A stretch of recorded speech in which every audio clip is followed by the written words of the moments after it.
On the cold evening of February 24, 1978, a chill hung in the air as five young men from Yuba City, Northern California, set out on what seemed like an ordinary adventure.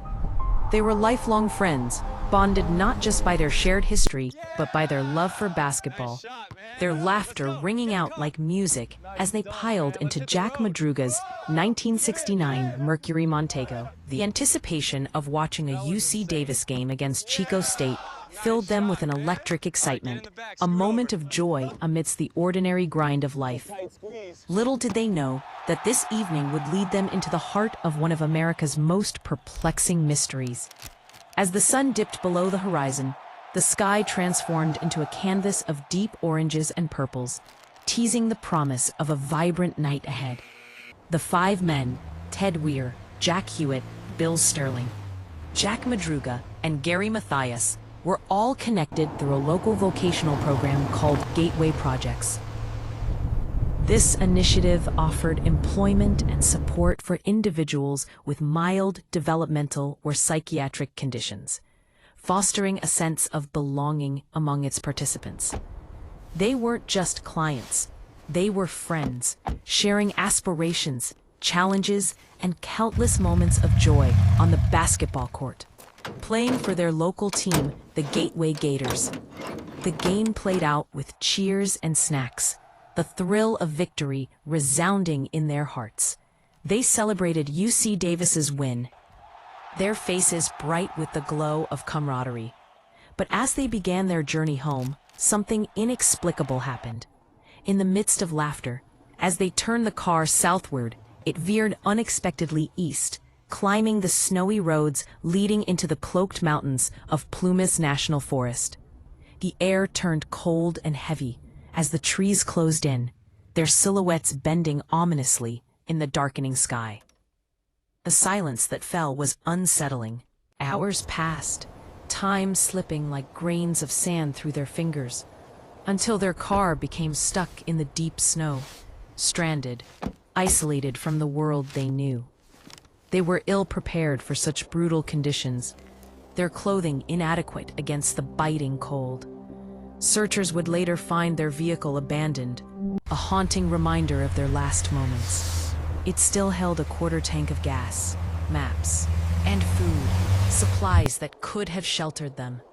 But the men had inexplicably walked away, leaving the warmth of the car behind.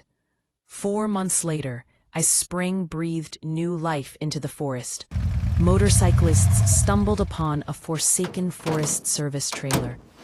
Inside lay the body of Ted Weir, who had survived for weeks against the relentless cold, only to succumb to starvation. Tins of food and propane sat unused nearby, a cruel twist of fate in a story laden with unanswered questions. The remains of Madruga, Sterling, and Hewitt were scattered in the woods, while Gary Mathias, who had schizophrenia yet was stable and well-managed, remained missing, leaving behind only silence. Among the swirling mysteries, a figure emerged. Joseph Shones, a local man whose erratic testimony became the crux of the investigation. He claimed to have witnessed the five men the night they disappeared, yet his narrative shifted in bizarre ways. At times, he mentioned a red pickup truck following them, only to later deny its existence. His contradictions painted a picture of confusion, raising further questions rather than offering clarity. Was he truly a witness, or was he hiding something more sinister? Theories abounded over the decades, some dismissed as mere speculation, others whispered in hushed tones of dark possibilities. Did the men believe they were being chased? Perhaps fleeing from mockery or danger, they turned towards the mountains in desperation. Was it a confrontation with someone from their past, driven by old feuds, or could it be linked to the Gateway Projects, an organization once marred by violence? Each theory added layers to the mystery, yet none could fully encapsulate the truth. As the years rolled by, the haunting questions lingered. Why did they abandon their car? Why did Weir, surrounded by food and warmth, never try to leave the trailer? And what truly happened to Gary Mathias? The echoes of their laughter, the bonds of friendship, and the agonizing uncertainty left an indelible mark on the hearts of their families. In 2024, author Tony Wright attempted to shed light on this enduring enigma with his book, Things Aren't Right: The Disappearance of the Yuba County Five. He approached the case not just as a cold case, but as a narrative infused with the humanity of these men, revealing their strengths and complexities. Each had a life filled with aspirations, friendships, and dreams, far removed from the labels of helplessness that had been cast upon them.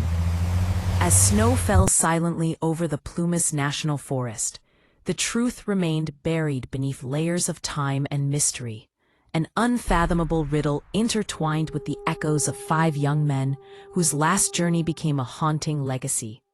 For their families, the pain never ceased. The forest still held its secrets close, whispering the tales of lost lives and unexplained disappearances. May they rest in peace, forever remembered in the hearts of those who loved them.